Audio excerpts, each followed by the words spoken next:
एक बार एक प्रोफेसर अपनी क्लास में स्टूडेंट्स को एक कहानी सुना रहे थे। तो कहानी इस प्रकार की थी कि एक समुद्र में बड़ा जहाज जा रहा था, बहुत सारे यात्री उस पर सवार थे। अचानक से एक एक्सीडेंट होता है, दुर्घटना होती है और जहाज जो है खराब हो जाता है। जहाज का कप्तान अनाउंस करता है, कैप्टन अनाउंस करता है कि सारे यात्रियों को फटाफट से खाली करना होगा क्योंकि ये डूबने वाला है। लाइफ बोट जो है उन पर सवार होने के लिए लोगों की भीड़ लग जाती है। लोग जो है तैयार होते हैं कि बस हमें मौका मिल जाए। लगभग सारे यात्री सेफली किनारे तक पहुंच भी जाते हैं, रेस्क्यू टीम्स भी आ जाती हैं। लेकिन एक अंत समय आता है जब जहाज बस डूबने वाला होता है, सिर्फ एक ही लाइफ बोट बची होती है। लेकिन जहाज पर दो व्यक्ति थे, एक कपल था, एक युगल जोड़ा था, पति पत्नी। पति जो था वो पत्नी को धक्का देता है, जहाज पर ही रोकता है और खुद कूद जाता है लाइफ बोट पर। और किनारे की तरफ जब जा रहा होता है, जब जहाज डूब रहा होता है जिस पर वो पत्नी खड़ी होती है, वो चिल्लाती है और कहती है अपने पति से कुछ। तो प्रोफेसर ने अपनी कहानी बीच में रोक करके बच्चों से पूछा कि क्या लगता है क्या कहा होगा। तो सारे बच्चों ने कहा, मोस्टली ने जवाब दिया कि सर कहा होगा आई हेट यू, मैं तुमसे नफरत करती हूँ, इतना प्यार किया तुमने धोखा दिया ये हो। किसी ने कहा कि हो सकता है कहा हो कि तुम बड़े सेल्फिश हो, मतलब ही निकले हुए हो। एक बच्चा चुप रहा, बहुत सिंसियर लग रहा था। तो प्रोफेसर ने पूछा उससे कि आप चुप क्यों, आप बताइए क्या कहा होगा। तो उस बच्चे ने कहा कि हो सकता है पत्नी ने अपने पति से कहा हो कि हमारी संतान का ख्याल रखना। प्रोफेसर चौंक गया, उन्होंने कहा सही जवाब है, लेकिन तुम्हें कैसे पता, तुमने कहानी सुन रखी थी? उस लड़के ने कहा नहीं सर, मैंने कहानी नहीं सुनी हुई थी। मेरी बीमार माँ भी जब अपने जीवन के अंतिम क्षणों में थी तो मेरे पिता से ही कहा था कि हमारे बच्चे का ख्याल रखना। प्रोफेसर दुखी, उन्होंने कहा कि आपकी बात सही है, जवाब सही है आपका। यही कहा उस पत्नी ने अपने पति से कि हमारी संतान का ख्याल रखना।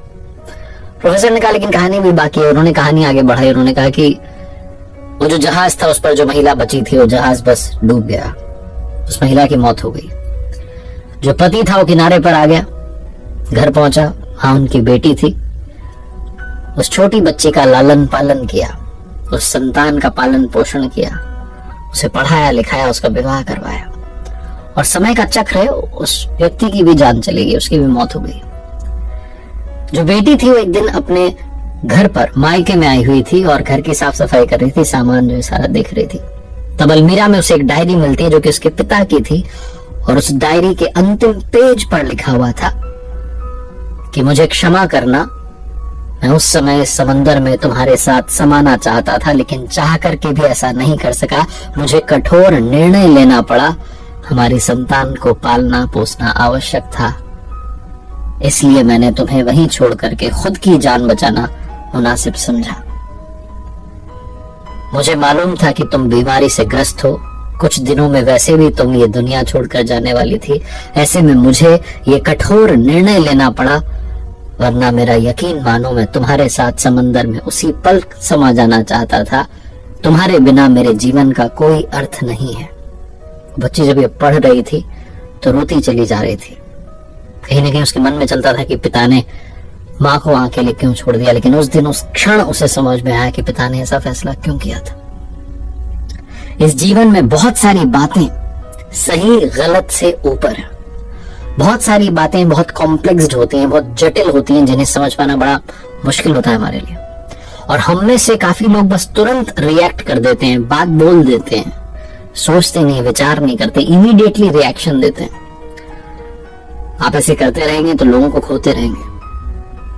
प्रतिक्रिया देना बंद कीजिए, लोगों को जज करना बंद कीजिए, लोगों से प्यार करना, मोहब्बत करना शुरू कीजिए।